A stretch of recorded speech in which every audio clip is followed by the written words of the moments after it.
Yondaime Hokage Bang, boleh kita belajar bareng bagaimana cara menggambar Yondaime Hokage atau Minato Namikaze.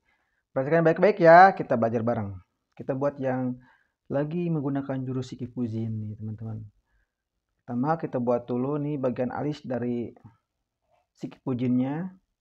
Nah ini untuk bagian matanya teman-teman seperti ini. Ini untuk bagian bola matanya. Nah seperti ini kita kasih detail bagian bola matanya. Kerutan di dahinya ya ini. Nah, kemudian kita hitamkan di bagian matanya. Seperti ini.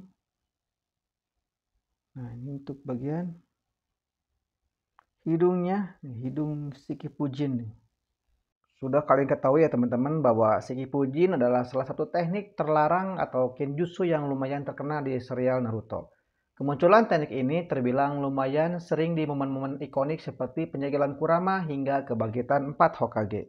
Kinjutsu itu intinya teknik terlarang yang berasal dari berbagai macam cabang jutsu lainnya. Nah, teknik ini masuknya di kelas Fuinjutsu alias jutsu penyegelan. Inti dari digunakannya teknik ini adalah untuk menyegel jiwa lawannya yang secara otomatis akan membuat lawannya mati.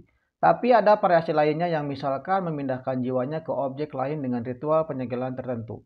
Contohnya Kurama yang disegel ke dalam tubuh Naruto dan Minato. Klan Uzumaki dari desa Uchiha memang terkenal dengan teknik segel milik mereka. Klan ini punya teknik segel biasa. Teknik segel yang bisa menyegel monster besar hingga Shikifujin ini. Namun uniknya, sepanjang seri belum pernah diperlihatkan anggota klan Uzumaki asli atau keturunan yang menggunakan teknik ini. Apakah hasil akhirnya pengguna dan korbannya hanya mati? Oh, tentu tidak begitu saja teman-teman. Mereka yang jiwanya dimakan yaitu korban dan pengguna teknik ini tidak akan masuk ke akhirat di Naruto, melainkan jiwanya terjebak di perut Shinigami. Perut Shinigami bisa dibilang adalah dimensi yang berbeda dari dunia manusia dan akhirat di Naruto. Karena itu, jiwa yang terjebak tak bisa dibangkitkan dengan Edo Tensei. Bayaran dari penggunaan teknik ini mau berhasil atau tidak adalah jiwa si penggunanya yang sudah diikat oleh sang dewa kematian. Ini berarti secara otomatis penggunanya akan mati setelah menggunakan teknik ini. Karena jiwanya juga dimakan oleh dewa kematian. Orochimaru menggunakannya dengan cara yang berbeda yaitu mengeluarkan jiwa yang terjebak di dewa kematian. Bukan sebaliknya yaitu mengambil jiwa orang hidup. Secara teknis harusnya Orochimaru juga mati karena cara mengeluarkannya adalah dengan membuka perut si pengguna yang juga merobek perut Shinigami. Tapi Orochimaru langsung berpindah tubuh sebelum tubuh pertamanya mati. Jadi Orochimaru ini sangat cerdas ya teman-teman. Jarak batasan jiwa yang bisa diambil oleh Dewa Kematian yaitu 5 meter. Yang mana menjadi alasan kenapa Hiruzen saat dekat dengan tubuh Edo Tensei, Hashirama, dan Tobirama. Serta dekat dengan tubuh Orochimaru. Tapi di kasus lain Minato menggunakannya untuk menjaga Kurama dengan jarak yang jauh dan jelas lebih dari 5 meter. Jadi batasan jarak yang pasti masih jadi pertanyaan. Nah, saat menyegel Kurama ke Naruto, Minato tidak secara utuh menyegel 100% Kurama ke dalam anaknya. Dia menyegel setengahnya ke dalam tubuh Minato sendiri. Baru setengahnya lagi disegelkan ke dalam tubuh Naruto. Karena itu tubuh Kurama di dalam Naruto sebenarnya hanya setengah dari ukuran Kurama yang sebenarnya. Minato mengatakan alasan kenapa cakra Kurama dibagi dua karena cakra Kurama 100% itu terlalu besar untuk bayi Naruto dan dia tidak akan bisa menahannya. Karena itu cakra yang disegelkan di dalam Naruto itu dikurangi setengah. Sudah hanya setengah saja cakra Kurama di Naruto masih sangat besar. Karena Minato membawa setengah cakra Kurama, cakra Jin, sedangkan Naruto membawa setengahnya lagi, maka cakra Kurama di Naruto tidak utuh. Kedua bagian cakra Kurama kembali bertemu lagi di Perang Dunia Ninja keempat yang dibawa hidup kembali dengan Edo Tensei Minato. Jadi agak sedikit blunder ya teman-teman. Apakah Minato juga tahu bahwa Perang Dunia Shinobi keempat akan terjadi dan dia juga tahu bahwa dia akan dibangkitkan dengan Edo Tensei? Jika teori ini benar, artinya Itachi bukan satu-satunya orang yang tahu Perang Dunia Shinobi keempat akan terjadi. Nah teman-teman, menurut saya ada plot hole besar dalam Naruto teman-teman. Shikifujin adalah jutsu yang memanggil dewa kematian. Tujuannya adalah memisahkan roh dari tubuh target jurus lalu menariknya keluar.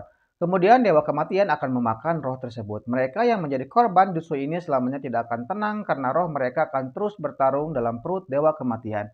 Harga yang harus dibayar adalah pengguna jutsu akan mati. Itu pun rohnya akan dimakan oleh Dewa Kematian dan juga berakhir di perutnya. Jadi seharusnya Shikifujin bukan jutsu untuk membuat seseorang menjadi Jinchuriki, tapi jutsu segel kuat yang menjadi bentuk perlawanan terakhir dari seorang shinobi.